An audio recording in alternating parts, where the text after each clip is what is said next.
Hi, guys. Welcome to week 5 of virtual learning. I have lots of things highlighted on this calendar because honestly, I'm pretty disappointed in the amount of work that's getting turned in from my junior classes. My senior classes are rocking it, which is pretty interesting considering that they're graduating and, they should have major senioritis right now, and yet they're the ones who are doing everything. So for my juniors, you need to get your work done. I checked Turnitin.com a few minutes ago and saw that a huge chunk of you did not complete the formative assessment from last week. You need to go back into Google Classroom and get that done and upload that to Turnitin.com. You need to make sure you are doing your own work, not anyone else's work. This is getting a little ridiculous, the amount of cheating that's taking place and that I'm catching. So stop doing it. You get caught, you lose points, you get zeros. Do your own work. All right. So for this week's lessons, here's what we're doing. Tomorrow you have time to finish reading The Sweetheart of Song Trebong. I hope you like that chapter. It's pretty crazy, the things that happen in there. It's a very interesting chapter. We're going to circle back to that a little bit later this week. So then for Tuesday, you'll notice, well, you may not notice, I'm going to tell you, that I'm cutting out the 2 chapters after The Sweetheart of Song Trebong, and we're bumping over into The Man I Killed, Ambush, and Style. So I want you to read those 3 together. That's pages 118 through 130. And then there is a Tim O'Brien video that you're going to watch. You can just click on the hyperdoc there or the hyperlink, and it'll take you to the video. Where he actually talks about the writing of it and what it means, and he reads an excerpt out loud. And so you need to do that in order to answer question number 1. So you'll notice that question number 1 and question number 2 are highlighted. They're both on the same document, and that document is titled "The Things They Carried Response." So this is on Google Classroom for you. You are going to submit it, though, to Turnitin.com. So this is question number 1. So you'll answer this question after you watch the video and you read those 3 chapters together. And what I want you to do in your response is summarize the following ABCD. The story of the experience he describes in The Man I Killed in Ambush. So you're going to summarize Tim O'Brien, the author, like the guy who's speaking, which is what the narrator Tim O'Brien experiences. Okay, and it'll make sense when you watch the video. The details of the ambush that he himself experienced and he describes in his actual talk. So this part is Tim O'Brien, the author. And then I want you to summarize the similarities and differences between the book version and the one that he actually talked about. And then summarize what Tim O'Brien, the author, is saying his reason is for writing this fictionalized version instead of the one that he actually experiences. This is getting us deeper and deeper into this story truth and happening truth that we're going to talk about next week. Okay. So that's question 1. Now, what you can do for Turnitin.com is just create a Google Doc. Do not put all this stuff on here. Just create a Google Doc, a blank one, and answer question number 1, and then hold on to it until later in the week when you have to answer question number 2. And question number 2 is down here. So you could submit one document onto Turnitin.com that has both answers on it. Okay. So then you on Wednesday, then you're going to read Speaking of Courage and Notes. Those chapters go hand in hand.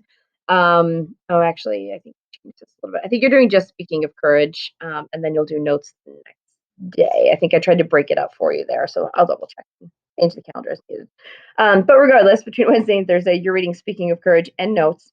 And then you have this response to question number 2, which goes back to the sweetheart of the song Trebong. So I want you to take the story about Marianne and her trip with the Greenies and talk about this idea of, what happens to people when they go to war.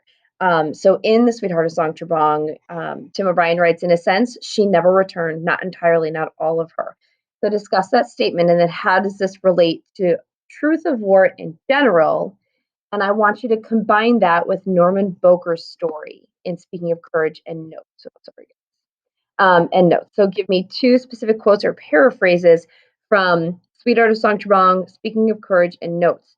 And again, we're looking at how all of these tie into this idea of a truth of war in general. So go back to the chart from last week where we talked about, he's telling us the story, but the story never happened. The truth of it is that people are traumatized by these, war experiences. Okay. So the truth of a war, that's going to be your thematic idea, right? Your more generalized idea. Okay, so I know that question is a little tricky. So if we need to talk about it, we can have Google Meet and we can. All right, what else do I have for you? And then for Friday, you're going to read In the Field. That's 155 through 170. That is due on Monday, so you have the weekend to get that done. You have quite a bit of reading this week, but it does move pretty quickly, and you should have no problems getting it done. If you need to adjust the schedule, like if I were doing this, I would already be done with Sweetheart Song to Wrong because I didn't really need 3 or 4 days to do that and get started on the 118 through 130 on Monday instead of waiting until Tuesday to do that. And then on Tuesday, I would watch the video and respond to the question. And then, the reading assignments are not long. You can read 10 pages, 15 pages in a day. And then what's the other thing I have for you? Oh, on Friday, you're going to do this grade review reflection. It is going in the classwork category, so please make sure you do that. And clear that for you. So I do need you to put your name in here. It's only for me, but otherwise it just tells me your email addresses with your ID numbers, and that's not helpful at all. So put your name in there, and then you're going to tell me what your current grade is. So take a look if you don't know what your current grade is, and then count up the number of missing or incomplete assignments that you have from this whole virtual learning process. So not from January, from February. So starting with that March 13th end date through now, how many missing assignments or incomplete assignments do you have? So if you don't have any, put 0. If you've got 10, tell me you have 10. Okay. Some of you may not realize that you have quite so many missing assignments. It might, give you a little kick in the pants to get them done. Tell me about the amount of work from class, just from English class. Has it been not enough? Do you feel like we're moving too slow? Has it been just enough? You feel like, yeah, no, it's completely manageable. It's fine. Has it been too much work where you're completely overwhelmed? And remember, that's just from my class, from American Lit. And then the last 2 questions, I need you to reflect on what's working and what's not working. This is helpful for me because we keep hearing whispers that there will be parts of next year where we might have to go back and do more remote learning or e-learning, depending on what happens with the coronavirus.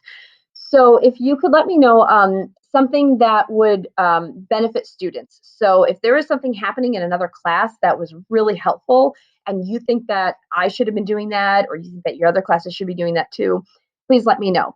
If you think we should, I should have hosted more Google Meets, if you didn't like the way assignments were rolled out, if you wanted more check-ins, if you, I don't know, whatever you think would have been more helpful. If you were working on an assignment and you just thinking it'd be so nice if Mrs. Coyle would have done X. Tell me what that is, okay? And then also tell me something that you found helpful about virtual learning. Were the calendars organized for you? Was it easy to find material? Response time? Did you feel like the assignments were appropriate and not waste of time? I didn't want to give you, obviously, I never give you, pointless worksheets. But did you feel like everything was streamlined and, had this? Or anything else that you found was helpful? So you're not limited to the things that I have on here, but they were just there to kind of get you thinking about. Okay. All right.